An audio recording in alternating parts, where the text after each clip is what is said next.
Hi, everyone. I'm Kaya, the Administrative Assistant for Red Wind Consulting. I'd like to welcome you to the webinar. Before we begin, for those who may not know, Red Wind is a nonprofit organization that provides tribal technical assistance on a wide variety of programs, including but not limited to housing and homeless services, children and youth, and elder abuse. This ranges from policy review via email to site visits. If you are interested, you can contact me at the email that I'm putting in the chat box. Presenting with us today is Amber Warman. Amber works as a training and technical assistance program specialist for Red Wind Consulting. Amber enjoys meeting new people and learning with them. She's a team player and enjoys public speaking. She enjoys going to new locations, both rural and urban. Amber is available to provide training on generational trauma and healing from historical trauma and self-care, victims advocacy 101, sexual assault 101, domestic violence 101, stalking, and more. You can contact Red Wind for updates. Amber is an enrolled member of the Cheyenne River Sioux tribe in South Dakota, and she grew up in both the cities of Ohio and on the reservations of North Dakota, giving her a great perspective of both worlds. Amber graduated from United Tribes Technical College with a Bachelor of Science in Criminal Justice. Amber has worked with a wide variety of people and has a ton of life experience that she has worked for with our elders as a CNA, providing care for adults and children with disabilities. She has given direct care and mentorship to youth in corrections and shelter. Amber was also an advocate for abused families, victims of sexual assault, and human trafficking. Amber believes that we are all connected. Today, she is representing Red Wind Consulting and working hard for them. Amber is a mother, wife, sister, auntie, friend, and advocate for all living things. Amber has always done what her mentors would call creator driven work. She can be reached by email at amber@redwind.net.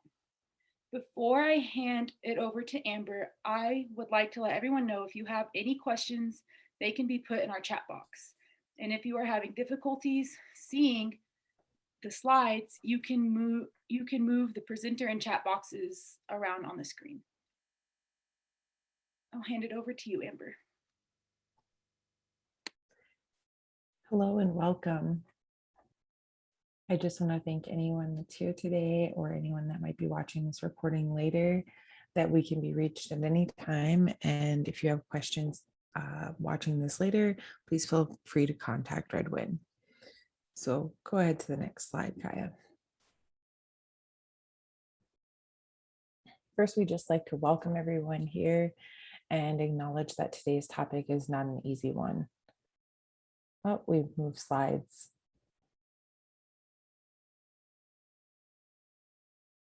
Oh, there we go. There are trained advocates here with us. If anyone is feeling uncomfortable or feels the need to talk, please reach out to Red Wind. We're here not just for TA, but also as advocates and as friends. If someone feels uncomfortable towards the topics or just needs more information, please feel free to reach out to us. Next slide.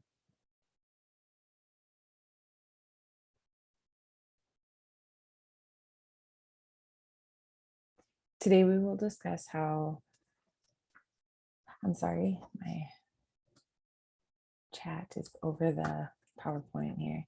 Today we'll discuss how childhood sexual abuse affects our tribal students and what resources can be utilized to provide holistic care to our students. Some of our best traditional medicines can be found today in our hearts and actions. So when thinking about holistic care, I just want to mention that I feel like that's a very native perception that we have always been talking about healing our mind, body, and spirits. And that's what holistic care is that we're providing wraparound services to our students and individuals that need our care and attention. Next slide. Often our tribal college responses only include responses to sexual assault that have just recently happened, leaving students who have experienced sexual abuse nowhere to turn to. And this can have happened to them as young as infancy all the way up to age 18. They could be facing a lot of unknown problems. People don't walk around um, with a sign that says, I've been sexually abused. So just keeping that in mind, that sexual abuse is something that happens and it can leave students permanently traumatized. Um, so just being aware that all students can be affected, or any students rather. Next slide.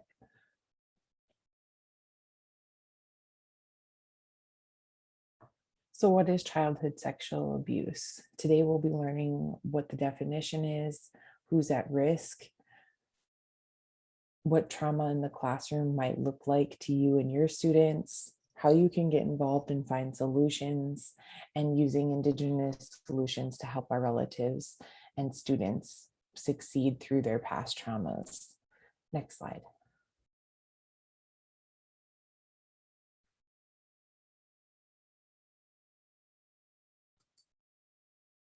Childhood sexual abuse is when sexual abuse involves a victim less than 18 years old. It is a child, sorry, it is childhood sexual abuse. Child sexual abuse refers to the involvement of child in a sexual activity that he or she does not fully comprehend, does not consent to, or is unable to give consent to, is developmentally prepared for, and cannot give consent. Experiencing child sexual abuse is an adverse childhood experience that can affect how a person thinks, acts, and feels over a lifetime, resulting in short and long-term physical and mental emotional consequences. And the information on ACEs can be found at the Center of Disease Control and Prevention, just if anyone's looking for that information or wants to look more into what adverse childhood experiences are. Next slide. So these are what some of the other adverse childhood experiences might be. So looking at physical abuse, emotional abuse, sexual abuse, domestic violence, prenatal substance abuse, mental health issues, suicide or death, crimes in the family. Adverse childhood experiences, or ACEs, are potentially traumatic events that occur in children 0 to 17. For example, when you're experiencing growing up in a violent, abusive home where there is sexual abuse, and it doesn't have to be one or the other. It can be one, it can be many, it can be situational. Growing up in foster care, witnessing violence, maybe in those foster care systems, or growing up with aunts and uncles. What it looks like for one person isn't going to look the same for someone else. We all have our own past traumas. Unfortunately, in Indian country, we see people checking, they kind of have a checklist for adverse childhood experiences. And in Indian country, we can check off just about all of these for a lot of us. I know, looking at my own history and past, that all of this happened in my childhood. And how do I deal with it? How do we cope with it? How do we help our students? And that's what we're talking about today. It isn't so much about the experiences that they've witnessed, but how can we help them through it to succeed as students? Next slide. Data from the CDC shows that sexual violence is common. More than 1 in 3 women and 1 in 4 men have experienced sexual violence involving physical contact during their lifetime. Nearly 1 in 5 women and 1 in 38 men have experienced completed or attempted rape. And 1 in 14 men was made to penetrate someone, completing an attempt during his lifetime. Sexual violence starts early. 1 in 3 female rape victims experiences it for the first time between 11 and 17, and 1 in 8 report that it occurs before the age of 10. Nearly 1 in 4 male rape victims experience it for the first time between 11 and 17 years old, and about 1 in 4 report it occurred before the age of 10. Next slide, please. Child sexual abuse can happen to anyone. Sexual violence affects millions of people each year in the United States. Research knows that the number underestimates this problem because many cases are unreported. Victims may be ashamed, embarrassed, or afraid to tell the police, friends, family, or teacher about the violence. Victims may also keep quiet because they have been threatened with further harm if they tell anyone or do not think anyone can help them. And I know for myself that this is a very true statement. Growing up on and off the reservation, both communities, urban and rural, have their fair share of unreported rape cases. Uh, Anyone can be sexually assaulted. People you think in high positions have been sexually assaulted, not just people that don't have means or living in poverty, although that occurs a lot. So just keeping that in mind, that everyone or anyone can be affected by childhood sexual abuse. Children are our most valuable, vulnerable asset. And in Indian culture, we've known that for many, many generations, and we've tried very hard to protect them. But some of those ways have been lost. And that's what we're trying to do today, is bring back that sense of community, that sense of strength to our children, give them back the sense of what an incredible blessing they are to us and our community. Next slide, please. Childhood sexual abuse in Indian country is still happening. Our relatives have been hurt in unspeakable ways. Our citizenship questioned, and our traditional languages forbidden. Our religion has been a sin, and our children still hear, "I'll send you to boarding school," even today. I put this slide in here just as it doesn't even have to be necessary a reminder, because so many of us understand that our relatives grew up in these boarding schools, that we are still connected to them today, that the trauma that they endured still lives through us.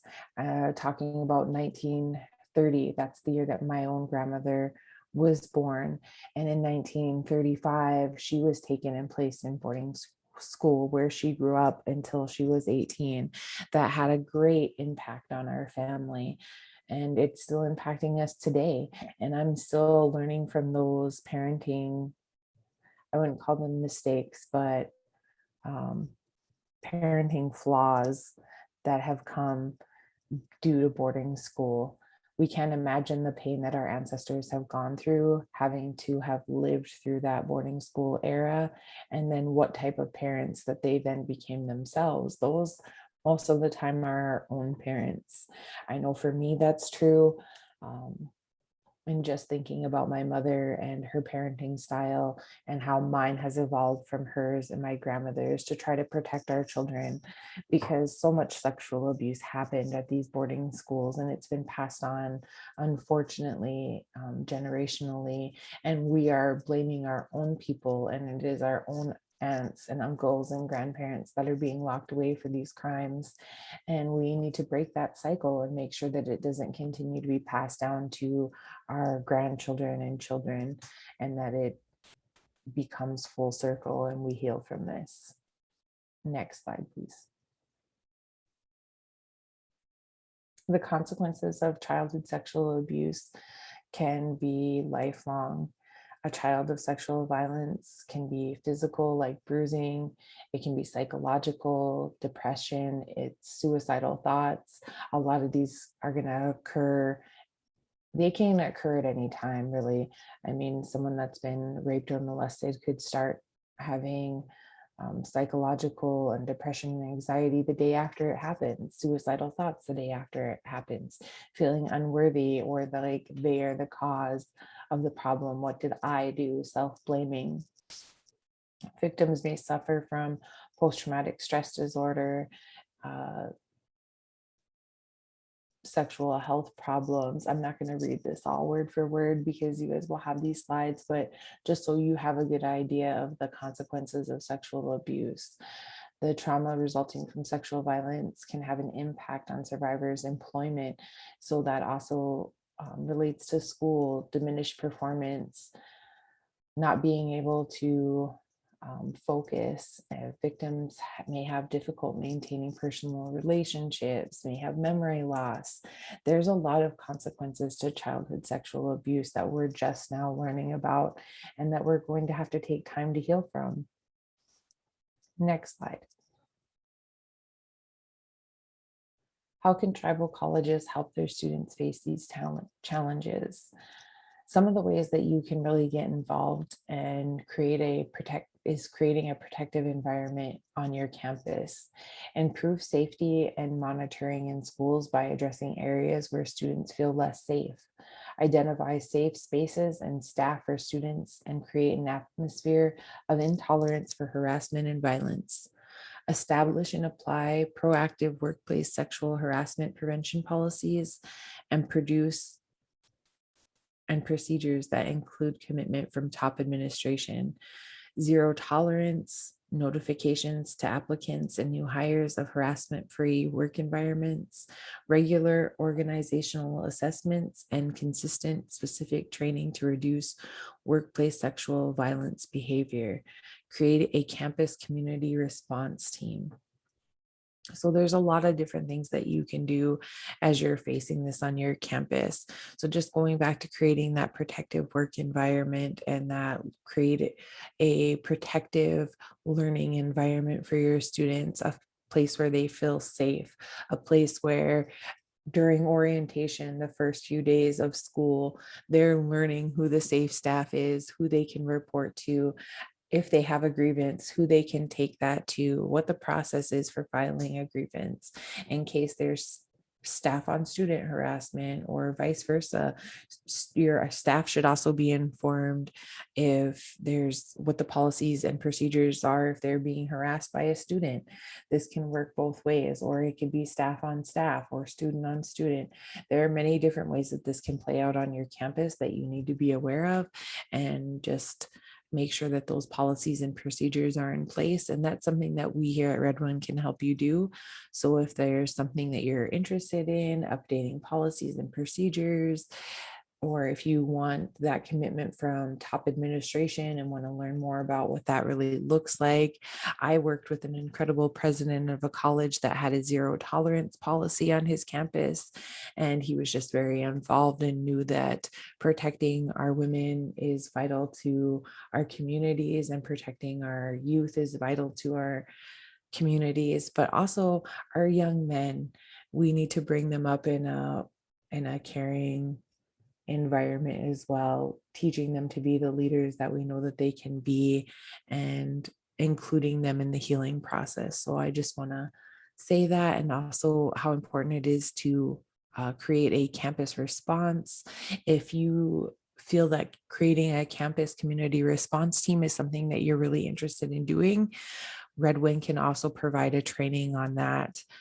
Please feel free to contact us. We have a lot of great information on creating a campus response team and what that might look like on your campus. So just feel free to reach out to us. Next slide. So some of the things that everyone can do is promote social norms that protect against violence. Make sure that you're speaking out against I got tongue tied. I apologize. Speak up against sexist language or behavior that promotes violence. And 3, offer to help support in situations where violence may occur or has occurred. So be that active bystander, be that good relative. Make sure that you're not just standing by, but that you are taking the extra steps to really promote a nonviolent world. If you see something, say something, do something, report it. If you feel uncomfortable and you can't speak up at that moment and your own trauma or own memories kick in and you got a flight out of there, make sure that you're at least contacting someone and that you're going that extra step to at least report it. Next slide. Supporting survivors to lessen harm. Know where and how to get help can make a difference. So having those designated areas, putting those posters and signs up in restrooms and in classrooms, on the doors, making sure that students and survivors know where they can get help, who they can contact. Make sure school counselors are prepared and have information. A lot of them are academic counselors, so they're trained to be able to help students with academic issues and when they're falling behind in classes, and maybe just those day-to-day issues, transportation, or I'm just falling behind because of the kids. But you are going to have that student that comes in and has been sexually assaulted and needs those resources. So who are your partnerships? Who are you working with? What resources are there in your community? Who's the local victim services or tribal victim services in your community that you can reach out to for help and for assistance? And what other resources? Maybe they don't want to talk to victim services, but one of the things that might alleviate some of the stress that they're going through is making sure that they do have enough gas money and that they do have food on the table. So, do you have resources that can help you provide that to them at this time while they're seeking services? Partnering with student health for referrals and building a network of caring professionals that will help survivors feel safe. Make sure that you're including, if you have a student health, include them in trainings, ask them to be a part of it. They may see and meet with students who have been sexually assaulted. That may be where a student feels most safe. Make sure that you have policies and procedures that protect both confidentiality for student health and victim services, and really getting that student the best services possible from both providers, both the counselor and student health. I know I worked on a CCR and we had our student nurse available and was a part of our CCR team, and she did a great job. She came to multiple trainings, learning more about domestic violence and sexual assault really helped her be able to know what to look for and how to better help students. Partner with your local tribal victim service centers to provide safe healing environment where survivors can access resource and victims advocacy. If you don't have a domestic violence or sexual assault advocate on campus, please partner with other organizations so that when you're encountering survivors, you have the best possible resources and help available for them. I know that we also partnered with a local counselor who provided mental health services and counseling services to our tribal college students at a discounted or lowered rate. I think it was free actually for our tribal students. So just make sure you're looking into those things, see where you can find collaboratives and partnerships to help you better access those things. Next slide. In your classroom, if you're teaching, if you're an educator, symptoms may look like, and I say symptoms because um, that's what they are. PTSD might not look like what you think it does. Surviving might not look like what you think it is. Students might have difficulty communicating with other students. They might have classroom outburst or feel a need to argue with you or with other students. Maybe they're just quiet or very withdrawn. They may have poor self-regulation. They may be very tired and stay up late, or have maybe frequently late to class and have difficulty focusing in class. I myself have a very poor memory due to trauma, and it's not something that I wish upon anyone. It's just part of the trauma that I've endured throughout my lifetime, and it's not fair and it's not easy. But as survivors, we do what we can, and as victim service providers, we do what we can to make it a better experience. And being that safe place where they can disclose to you, they might not disclose everything that's going on with them, but even just knowing a little bit or knowing what the symptoms look like might better help you have that conversation with that student. Like, I notice you're always late for class. Is there anything that I can do to help? Or looking at different times next semester, talking with their advisor, getting them later afternoon classes or evening classes, or is that going to work for them? Just thinking outside of the box. How can I really help this student who might not be wearing a sign that says I've been sexually assaulted, but I can see something is going on? How can I help them? Next slide. So, creating a safe classroom is one way that you can help them. It's not about having a fancy room or the latest technology, it's about respect and understanding. No one wants to be called out or embarrassed when they're arriving a few minutes late for class. Remarks like running on Indian time again are not helpful or encouraging. If you want our students to communicate with us, we must treat them with the knowledge that they may be struggling with past trauma, including childhood sexual assault or other ACEs. So that's kind of what I was just talking about, is just making sure that we have a great respect for these students, that we treat them with the dignity that they deserve, with the acknowledgement that they carry not only their trauma, but the trauma of our ancestors with them. But they also carry a deep sense of strength and accomplishment, and that we have survived so much and that we are a strong, proud people. So we might not ask for help, but we may need it. So just being there and being understanding. Next slide.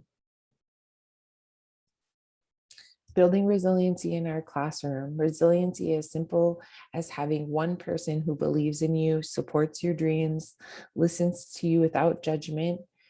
You can be that person for just one student, whether you're a faculty or a staff member, or it's just and not just, the janitors are the backbones of our colleges, keeping our places clean and tidy for our students. But no matter who you are, who you're working with, make sure that you have that respect for them. Teach them to be that one person for their children and for the next generation. We can heal from trauma as individuals and as tribal nations. Next slide. Healing starts with us. We first need to accept healing is ongoing. No one is perfect, but we can reflect on our actions and behavior. Understanding our own traditional values, our language, and having a self care routine can help us on our way to healing. And sometimes we heal through helping others, and that's a good thing. So, there are all different types of healing.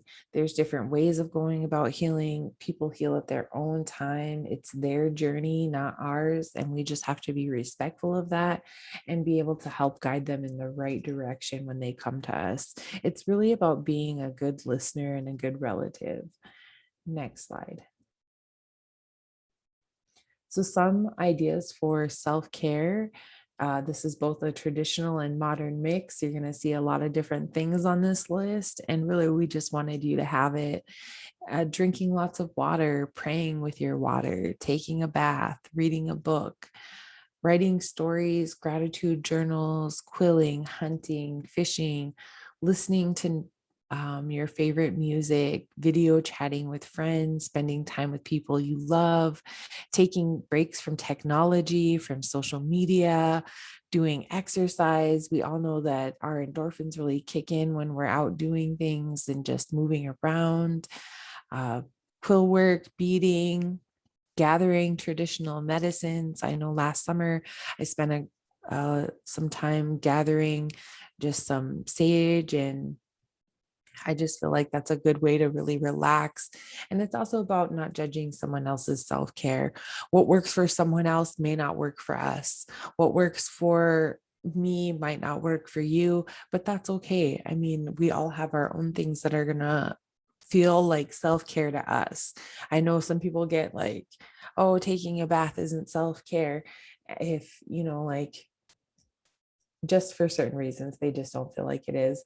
But for me, I feel like it really depends on the situation, because if you're soaking in a tub and that's what you like to do, and you just like to take that time by yourself and read and relax, and that's self-care to you, that's great. And for someone else, taking a bath might just be like, I just need that. Like, that isn't self-care, that's what I need to do. I need 15 minutes in that bathtub alone. I got babies knocking on the door, and a lot of our students in Indian country, we have that older than average student. We have students who aren't speaking out about the sexual abuse that they have gone through, and these self-care ideas are really going to help them just realize that their potential is so much more than just drinking a lot of water and exercising, and you'll feel better. It can be so much more than that. It's connecting spiritually. It's about reading that good book. It's about listening to a good podcast. It's about learning about new people and new places. So there's just so many ways that we can do self-care. I just want to tune you guys all into that and want to leave us on a positive note. Next slide, Kaya. If you or someone you know is a survivor of sexual violence, please utilize the Strong Hearts Native Helpline or contact us at Redwind. I think our information is on the next slide.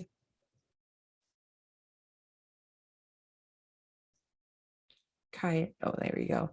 So I just want to leave you guys and say thank you for giving us this time to present to you. If you have more questions, if you're interested in starting a CCR, we'd be more than happy to help you get started. Or if you have more questions, please feel free to contact us.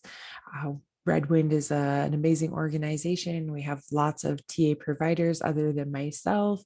So if there's something you want to learn more about, please feel free to go to our website and just take a look around at Redwind Consulting Incorporated and just see if there's anything else that we can do for you. We look forward to hearing from you.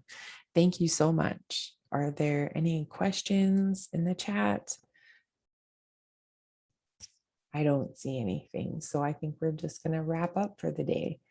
Thank you guys all so much. Thank you, Amber. Before we end the session, I want to let you all know that there will be a survey that will pop up once the Zoom meeting closes, and we'd love to hear back from you and what you thought. So if you're able to fill that out, we'd appreciate it. We will also be sending out a newsletter when we have our next webinar and set of webinars. So I hope you enjoyed today's webinar. In closing, I'd like to thank our presenter, Amber, and I'd like to thank everyone who showed up to the webinar. I hope you all have a wonderful rest of your day and stay safe. And I hope to see you at our next webinar. Thank you. Thank you so much, Kaya.